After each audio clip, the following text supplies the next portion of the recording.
అంటే ఎంత చెప్తున్నా ప్రస్తుతం లోకేష్ రెడ్ బుక్ అనేది బాగా హల్చల్ చేస్తుంది. చాలామంది అధికారుల పేర్లు దాంట్లో రాసున్నాయి. ఇంకా నెక్స్ట్ దాని మీదనే ఫోకస్ చేయబోతున్నారు. ఈ రెడ్ బుక్ కొంత సెన్సేషన్ కాబోతుందన్న ఒక న్యూస్ని బాగా స్ప్రెడ్ చేస్తున్నారు. అసలు ఏంటి రెడ్ బుక్ కదా కమామేష్? రెడ్ బుక్ అంటే ఆయన ప్రతిసారి వెళ్ళిన మీటింగ్ కల్లా వెళ్ళి ఏదో మనం చిన్నప్పుడు క్లాస్ టీచర్ దగ్గర ఎవరో ఒక క్లాస్ లీడర్ ఒక బుక్లో ఎవరో అలర్ట్ చేస్తే వాళ్ళ పేరు రాసుకుంటారు. అట్లా ఆ రకంగా తను ఏదో ఒక రెడ్ బుక్ అని ఏదో అప్పుడు ఒక హైప్ క్రియేట్ చేయడానికో అప్పుడు జనరల్గా పాలిటిక్స్లో పొలిటికల్ లీడర్కి కొంత సలహాలు ఇస్తారు కదా పొలిటికల్ స్ట్రాటజిస్టులు వాళ్ళు. కానీ అంటే ఏదో ఒక ఛాలెంజింగ్గా అంటే జగన్ని ఛాలెంజ్ చేయటానికి చూపించడానికో లేదంటే ఈ అధికారులని కొంత అదుపు చేయడానికో వీళ్ళు కూడా వన్ సైడెడ్గా వెళ్ళారు కాబట్టి వీళ్ళు వస్తే మీ పని పడతాం మీ పేరు రాసుకుంటున్నాం అంటే వాళ్ళని కొంత భయపెట్టచ్చు వాళ్ళని అదుపు చేయొచ్చు అనే ఉద్దేశంతో ఆయన రెడ్ బుక్ తీసుకుని ఉండొచ్చు. ఇక ఆ రెడ్ బుక్లో అంటే నిజానికి ఇప్పుడు చాలామంది అధికారులు చంద్రబాబు నాయుడు కూడా ఇప్పుడు పరిస్థితి ఏంటంటే ఐఏఎస్ అధికారులు ఐపీఎస్ అధికారుల కొరతగా ఉంటుంది. ఏంటంటే మనకు సెంట్రల్ గవర్నమెంట్ నుంచి ఎంతమంది కావాలంటే అంతమంది ఉంటారు, ప్రతి చోట కొరత ఉంటుంది.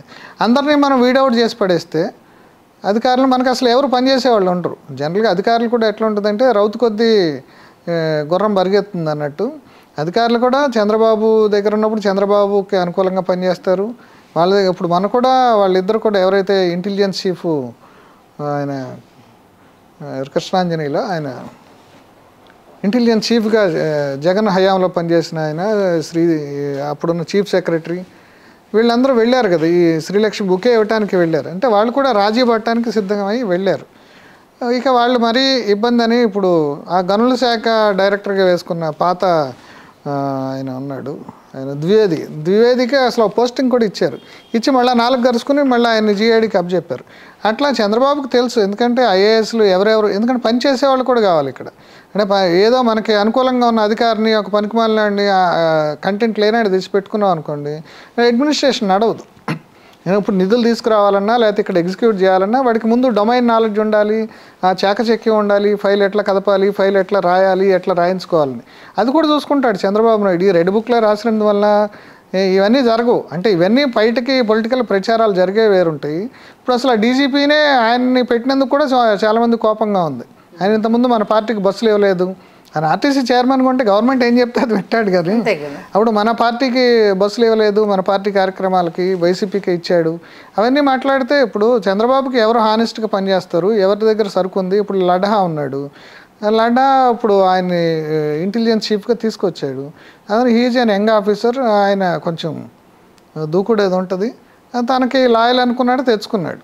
అట్లా వాళ్ళకి తెలుస్తుంది. కానీ ఇప్పుడు మనం రెడ్ బుక్లో రాసిన ఆఫీసర్లందరినీ మనం వద్దనుకుంటే అసలు మనకి ఎవరు దొరకరు, వర్కౌట్ కూడా కాదు. అందుకనే చంద్రబాబుకి తెలుసు అంటే ఈ బయట ప్రచారాలు ఏం జరుగుతుంది సరే కాదు ఇది కొంత పొలిటికల్గా కొద్ది రోజులు ఈ ఆప్టిక్స్ నడుస్తూ ఉంటాయి.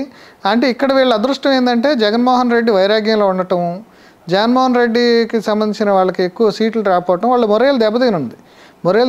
వాళ్ళు చేసిన పిచ్చి పనులు పరాకాష్ఠకి చేరటం వలన మామూలు చూసే సామాన్యుడికి కూడా వాళ్ళ మీద ఇమీడియట్గా పెద్ద సానుభూతి వచ్చే కష్టం లేదు ఇప్పుడు. అది వీళ్ళకి అడ్వాంటేజ్ యాక్చువల్గా. కాకపోతే ఏంటంటే అది ఒక మితిమీరకుండా చూసుకోవాలి ఆ సానుభూతి ఎంత ఉంది.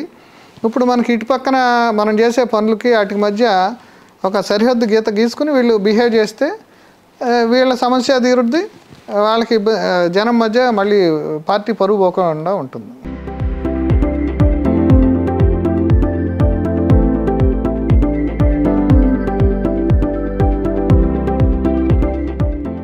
ఓవరాల్గా అంటే మీరు దగ్గరుండి సీఎం చంద్రబాబు గారిని చూశారు మీ జర్నలిస్ట్ కెరీర్లో. అంటే ఇప్పుడు రాబోయే రోజుల్లో ఈ పాలన పరంగా ఏపీ ఎలా ముందుకెళ్ళే అవకాశం ఉంది, కంక్లూజన్గా ఎలాంటి జాగ్రత్తలు తీసుకుంటే ఇబ్బందులు లేకుండా ఉంటాయని మీరు అనుకుంటున్నారు? అదే ఇప్పుడు ఏపీకి మెయిన్ కావాల్సింది, ఏపీకే కాదు మొత్తం మన దేశానికే పెద్ద ప్రాబ్లం ఏంటంటే ఎకానమీ ఎంత గ్రో అవుతుంది ఇంత గ్రో అవుతుంది అంటున్నారు. మనకి గ్రో అవటం కాదు, ఇప్పుడు ఏంటంటే జాబ్లెస్ గ్రోత్ ఇప్పుడు జరుగుతుంది. ఎంప్లాయ్మెంట్ అనేది ఇప్పుడు విజయవాడ ప్రాంతం కానీ లేదంటే గుంటూరు ప్రాంతం కానీ లేకపోతే అంటే వైజాగ్ ప్రాంతం కానీ ఎక్కడి నుంచి అయినా సరే 10th ఇంటర్ చదువుకున్న తర్వాత వాడు ఇంకా ఆ స్టేట్లో ఉంటలా. ఇక బీటెక్ అయిందంటే అసలు ఉండడు.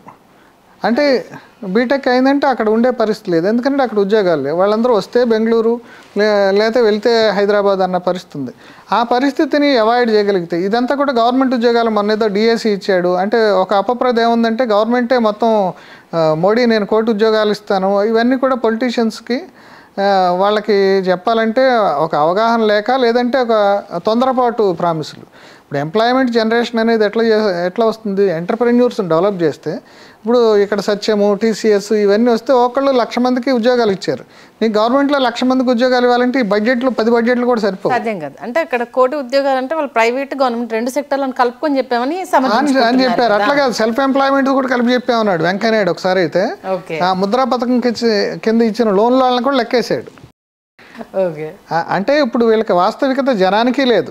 జనం కూడా ఎట్లుందంటే మా అందరికీ గవర్నమెంట్ ఉద్యోగాలు ఇవ్వగలదనే భ్రమలో ఉన్నారు. అంటే ఇక్కడ ఒక ఎంటర్ప్రెన్యూర్స్ని డెవలప్ చేయటము, లోకల్గా ఈ స్టార్టప్స్ ఇవన్నీ డెవలప్ అవుతున్నాయి కాబట్టి ఒకళ్ళు ఒక స్టార్టప్ పెడితే 10 మందికో 20 మందికో 50 మందికో ఉద్యోగం దొరుకుతుంది. అట్లాంటి కల్చర్ని డెవలప్ చేయాల్సిన అవసరం ఇప్పుడు చంద్రబాబు మీద ఉంది. ఎందుకంటే ఇప్పుడు ఐటీ మినిస్టర్, ఎడ్యుకేషన్ మినిస్టర్ కూడా లోకేష్ ఉన్నాడు. తను కూడా ఏదో స్టాన్ఫర్డ్లో చదువుకున్నాడు. ఆయన అది ఆ కంపెనీ కూడా వాళ్ళ హెరిటేజ్ కంపెనీని నడిపిన కొంత ఎక్స్పీరియన్స్ కూడా ఉంది. అంటే ప్రాక్టికల్గా ఆలోచించాలి. అంటే ఇప్పుడు అక్కడ ఉపాధి అనేది చాలా ఇంపార్టెంట్. ఏ గవర్నమెంట్కైనా, అక్కడ మోడీ గవర్నమెంట్కైనా ఎక్కడైనా సరే ఉపాధి నువ్వు కల్పించితే జనం నీ జోలికి రారు. అంటే మళ్ళీ రివర్స్ బ్రెయిన్ డ్రైన్ కానీ, లేకపోతే రివర్స్గా జనం ఇక్కడికి వచ్చే పరిస్థితి. ఇప్పుడు హైదరాబాద్లో చదువుకున్నాడు, లేకపోతే విజయవాడలో చదువుకున్నాడు, అందరూ కూడా ఈ ఆంధ్రప్రదేశ్లో ఎక్కడో చోట ఉద్యోగాలు, అంటే తిరుపతిలో ఏదో ఎలక్ట్రానిక్స్ పెడతామంటున్నారు, అట్లా ఎక్కడో చోట శ్రీ సిటీ, ఇంకా ఇట్లా ఏదో ఒకటి అక్కడ ఉద్యోగాల కల్పన జరిగితేనే ఇప్పుడు అదే మెయిన్ టార్గెట్. ఈ ఉద్యోగాల కల్పన జరగాలంటే ఇందాక నేను చెప్పినట్టు ఇన్ఫ్రాస్ట్రక్చర్ డెవలప్ కావాలి, దానికి మోడీ సహాయం కావాలి. అట్లా కంపెనీస్ రావాలంటే ముందు దీన్ని షోకేస్ చేయాలంటే ముందు మనం అందంగా ఉంటే కదా. 20 లక్షల ఉద్యోగాలు అనేది ప్రామిస్ చేశారు. 20 లక్షల ఉద్యోగాలు అసలు మీకు మొన్న ఇస్తే డిఎస్సిలో 16,000 ఉద్యోగాలు ఏ మూలకి వస్తాయి? లక్షలాది మంది ఇప్పుడు ప్రతి ఇంట్లో ఒక 4-5 తయారవుతున్నారు. బీటెక్లు చదివిన వాళ్ళు, అవి కాకుండా మళ్ళీ ఆర్ట్స్ గ్రూపులు చదివిన వాళ్ళు ఉంటారు, మళ్ళీ వీడికి ఎంబీఏలు చదివిన వాళ్ళు ఉంటారు. ఇప్పుడు వీళ్ళందరూ ఇప్పుడు ప్రతి ఇంటికి ఒకళ్ళు అమెరికా పోయే పరిస్థితి ఉంది ఆంధ్రాలో. కానీ ఇక్కడ ఆంధ్రప్రదేశ్లో అంత మెరిట్ లేని వాళ్ళు లేకపోతే మామూలు జనం ఉంటారు, వాళ్ళందరూ కూడా ఎంప్లాయ్మెంట్ క్రియేట్ చేయటం, అంటే ఎంప్లాయ్మెంట్ గ్రోత్ ఉండే తరహా ఎంటర్ప్రైజెస్ కానీ, జాబ్ గ్రోత్ ఉండే, అంటే జాబ్స్ పెంచే ఎకనమిక్ గ్రోత్ని డెవలప్ చేయాల్సిన అవసరం ఇప్పుడు చంద్రబాబు మీద భుజస్కంధాల మీద ఉంది. థ్యాంక్ యూ సత్యనారాయణ గారు. అటు ప్రస్తుతం సీఎం చంద్రబాబు ఢిల్లీ టూర్కి సంబంధించి ఏం జరగబోతుంది, ఎలాంటి అంశాలు తెర మీదకి రాబోతున్నాయి, ఏపీ డెవలప్మెంట్ రాబోయే రోజుల్లో ఎలా ఉంటుంది, దానికోసం ఎలాంటి జాగ్రత్తలు తీసుకోవాలన్న విషయాన్ని చాలా చక్కగా తెలియజేశారు. మీకు ధన్యవాదాలు. Thank you. Please do subscribe to Telugu Rajyam channel. Please do subscribe to Telugu Rajyam channel. Please do subscribe to Telugu Rajyam channel. Hi అండి, నేను మీ ఆర్పీని, నెల్లూరు పెద్దారెడ్డి చేపల పులుసు ఓనర్ని. మీరు తెలుగు రాజ్యం అనే ఈ యూట్యూబ్ ఛానల్ సబ్స్క్రైబ్ చేసుకుని మంచి వీడియోలతో వస్తారు. Thank you so much.